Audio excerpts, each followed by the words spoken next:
Welcome to our November 7th edition of the Golden Black Live.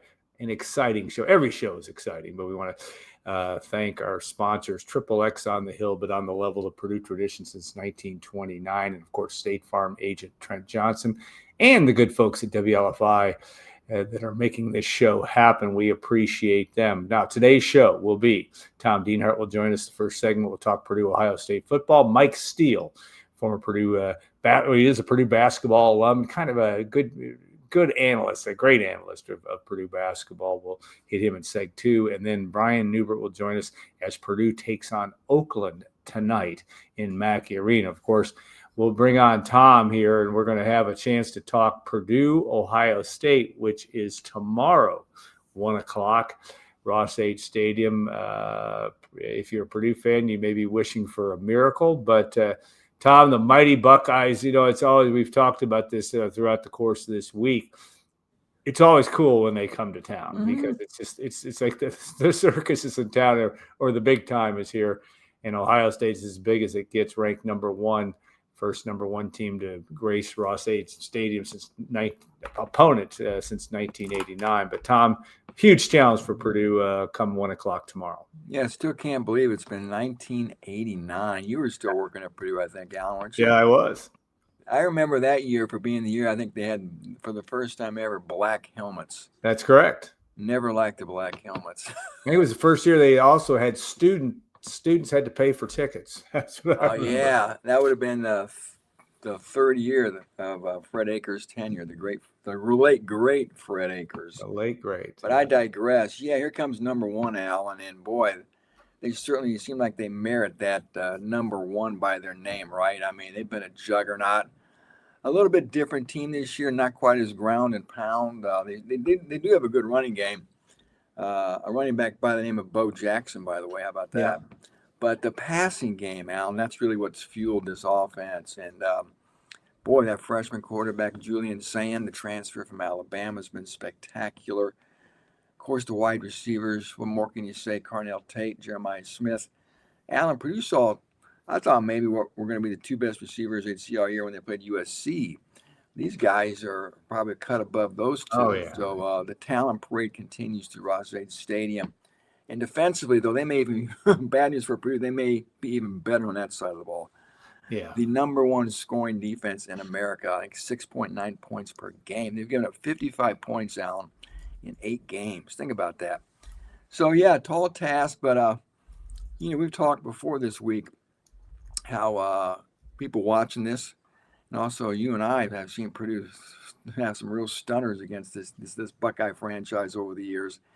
And certainly, if some way, shape, or form they pull it off, it would be an all-timer upset, right? All-timer, it would be.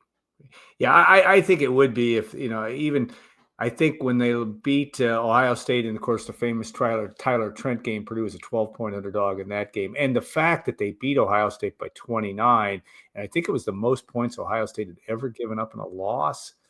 Maybe right. To it, as I recall. And the fact that Urban Meyer, we used to talk about that, how Purdue never beat Lou Holtz when he was at Notre Dame. I thought they'd never beaten Urban Meyer, and they had a chance to beat Urban Meyer twice. Yeah. 2012, they had him on the ropes. And then, of course, the win in 2018 when Urban's health was starting to deteriorate, and that was going to be about the end of his career. Julian Sane, it's funny. I was talking last night with my wife. I said, his name's Justin Sane, like just saying. No, it's Julian Sane. I think I've called him Justin and that's pretty short of me because this guy's I think the odds-on favorite right now, maybe with him and Fernando Mendoza, to win the Heisman Trophy as a freshman. Julian is completing 80%. Yeah, his passes. I mean, that's, and I guess if you want to watch beautiful football, just the fact that those two receivers, you're not going to see better receivers that have ever set foot in Ross-Age Stadium. Those guys are just amazing to watch. It's going to be an unreal challenge for Purdue to stay in this game, one would think. Yeah, Ohio State's sort of like wide receiver U. Yeah, football fans out there know that. You can go down the list of All-Americans. I always think of Terry Glenn and Joey Galloway. Chris Carter. Maybe I'm going back too far for some viewers, but Marvin Harrison Jr., a more recent vintage. So Just terrific, terrific whiteout factory. And of course, Alan Karpick, there's going to be a familiar name on that Buckeye offense to Yeah. Boilermaker fans. Lining up at tight end, Max Clare. His shadow will darken Ross-Ade Stadium as a Buckeye this time. So Max is, I think, number 3 on the team in catches with 21, and had a solid year. It looks like. Too bad they couldn't have kept him in old gold or old gold and black, but still, Max will be out there too for another weapon for that Buckeye quarterback. So yeah, it's going to be a challenge, Alan. You know, I did a quick little note in my notebook on that one website we like, where you can look up the odds over the historical odds for different games. And Right. Purdue, the 3 times they've since, I can't remember how far. I think it went back to about, what's that site go back to, about 2000 or so. 1995. 95. Well, the biggest odds, the biggest underdogs for Purdue have been 3 times they've been a 30-point underdog at home. It was twice last year against Penn State and Oregon. In 2013, they were a 31.5-point underdog to Ohio State. This line, I haven't checked the BetMGM line lately, but it was 28.5. I saw some other lines out, and I've already pushed it up to 30. Yeah. And that 2013 game, 56-0, and it could have been 100. And as I always say, I'm not a gambler, and I remember that was the day my daughter won the state championship in soccer, and I down in Indianapolis, and I was a little bit late arriving to the game. It took me, by the time I opened the car door and sat down in the car, the game had just started. The soccer match had ended. Purdue was down 14-0 in that one. So Urban Meyer couldn't, I think, was playing his third team the entire second half. But yeah, that's going to be a strange thing with Max Clare. Of course, that's the new world of college athletics, and the Guilford, Indiana native is making an impact at Ohio State. He's obviously come in and done a good job. When you have Julian Sayin throwing you the football, boy, if you're a receiver, when you're completing 80% of your pass, you better be catching it. They must not have a lot of drop balls, and this is just a very well-oiled machine. Not overly dominant offensively in terms of putting points on the board.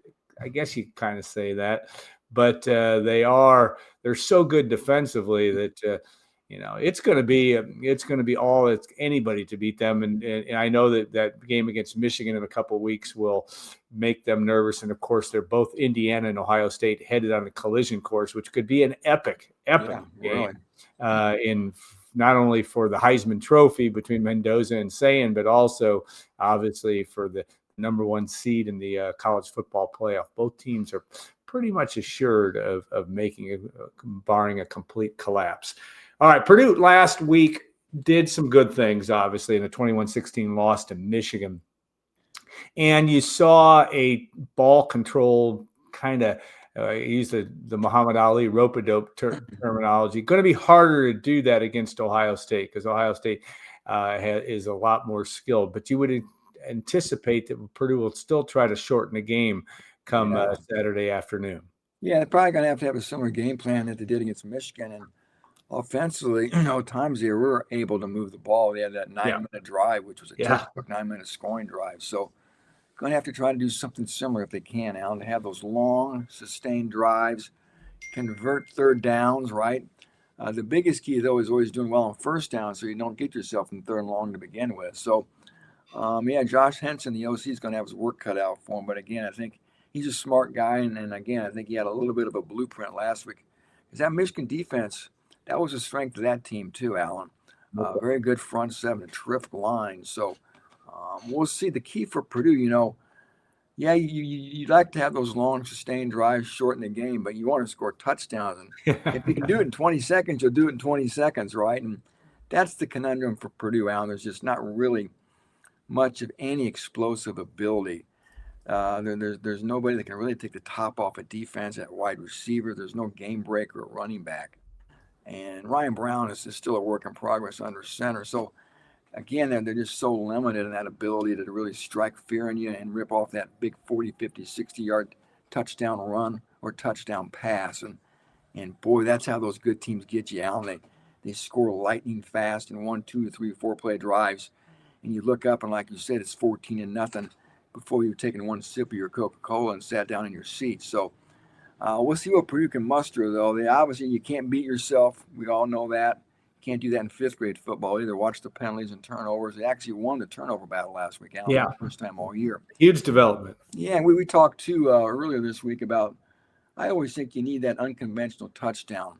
If you can get a defensive score, if you can get a special team score, it's another quick and easy down and dirty score. You don't really have to work for it, like a lightning fast scoop and score pick six or a kickoff return. Something like that can energize you and buoy you and maybe help propel you to a crazy upset as well. Yeah, and it's going to take full performance or full propelling. One would think the Ohio State, as you documented, has only given up double digits points twice this year. Illinois scored late, I think, on them in a 34-16 win in Champaign, and last week Penn State managed to get 2 touchdowns in the first half, which was impressive in its own right, in that 38-14 loss. Ohio State's got Purdue, UCLA, Rutgers, and then, of course, Michigan. There's not a whole lot in the Buckeyes' path, one would think, heading to not only the Big Ten championship game, but that number 1 seed, so to speak. Yes, Indiana will be in their way for, obviously, in that or in the Big Ten championship game from that standpoint. All right, Purdue's running game and the end of the career of, sadly for Purdue fans, Devin Mockabee. What a great ambassador for college football that Devin is, and his career at Purdue is over. We saw some good things out of the running back room though last week, and that's going to be essential today. But it's too bad number 45 is not getting a chance to run against the Buckeyes here today. Just people ask me about Devin a lot, and it's just hard to explain what a unique character he is, a unique person, a special person he is. Unmoved, Alan, unfazed by his, I guess you want to call it, stardom. Just the ultimate regular guy. He used to ride his BMX bicycle around campus. We hear about him doing auto repair work for his teammates. He's a big motorhead, if you will, and just really, he's genuinely humble. And I got a chance to spend a little bit of extra time with him a couple of years ago, Alan. I went down to Boonville, if you remember that.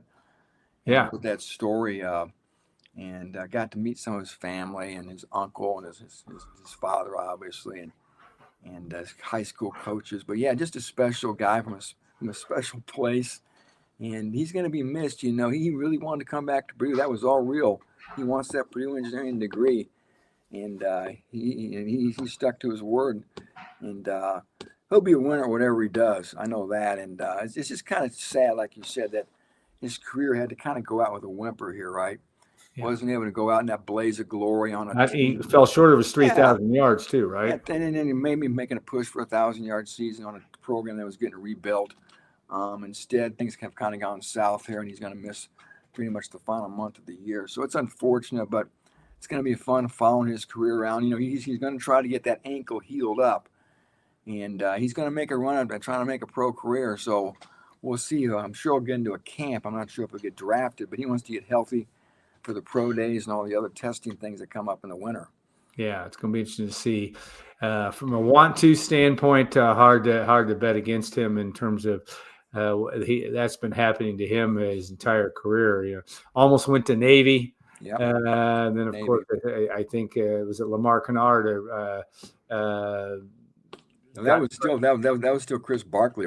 Chris Barkley, I should say, the running back coach with Lamar Kennard with the current staff. But we got in front of him on that front, and that was a big deal to get him to Purdue and get him to kind of walk on. And of course, Coach Ryan Walters, that was one of the first things he did was put him on scholarship when he came. All right.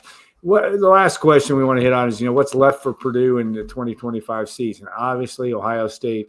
You go to Washington. You've got Indiana on Black Friday, the day after Thanksgiving. Still some things to accomplish. Whether they're going to show up in the win-loss total, unlikely. But they'll want to build on that performance, I think, if you're Purdue, based on what we saw in the Big House last week. And you may have to not look at the scoreboard, just try to figure out a way to continue to compete. Is that a fair assessment of what can be ahead for Purdue for the rest of this year? Yeah, if I'm a coach, that's what I'm looking for, Alan. I'm looking to see who's still out there fighting, who's still out there competing, because it would be so easy to mail it in right now, wouldn't it? Yeah. I mean, the season's basically lost from a postseason bowl standpoint, right? So now what are you playing for, Alan Carpick? Well, what are you Yeah. playing for now? I'm 2-7, winless in the Big Ten, lost 15 Big Ten games. Or what am I playing for? Why am I going out here busting my butt? So again, that's the gut check, and you're playing for yourself and you're playing for your teammates, and I got to think that's what the coaches are going to be looking for, and that's what they're going to want to try to get out of these guys: a strong finish, don't lay down, keep fighting no matter what the odds look like, and again, as I said, the film doesn't lie. So, and if somehow Purdue can beat the spread, that's a victory, you know. Don't get embarrassed. Don't get totally run off the field. So yeah, those are some of the things I'm looking for. What a schedule, Alan! It's just unbelievable. Yeah. The top two teams in the nation are still on the to-do list. I Plus, don't think that's ever happened. no, and then plus a trip to Washington, which is now Yeah. 24th. I think they're 6-2. So yeah, it's just and I was looking back, played USC and Notre Dame and Illinois, and what a schedule. So yeah, they've had a lot of heavy lifting this year. But yeah, let's see how this team fights and competes here down the stretch, Alan, before a very interesting offseason commences, because I think we're going to see plenty of changes, not just roster wise. I think the staff, I wouldn't be shocked if the staff gets tweaked here and there as well. So a lot of big decisions for Coach Odom. Again, from a staff standpoint, and also from a roster standpoint, and what he wants to do in the portal as well. Yeah, a lot of storylines to follow after the final whistle on November 28th when Purdue takes on Indiana. All right, Tom, thanks so much as always. We will look forward to your work post-game, during the game, post-game, before the game. Purdue, Ohio State tomorrow, 1 p.m. It's like I said, when you have o'clock. What? 1 o'clock. 1 o'clock. We looked that up. We think it might have been the first 1 o'clock game in at least 23, 24 years. They haven't had many of those. Back in the days when there was no TV, Purdue would play games at 1:30 and then 1 o'clock later in the time. But that has been a while since that's happened. So we'll look forward to that too. All right, stay tuned. We'll be back in 2 minutes. Mike Steele will join us, talk some Purdue basketball. And then, of course, Brian Newbert in segment 3. We look forward to the rest of the show. Tom, have a great rest of the day, and we'll look forward to more in 2 minutes on Gold and Black Live.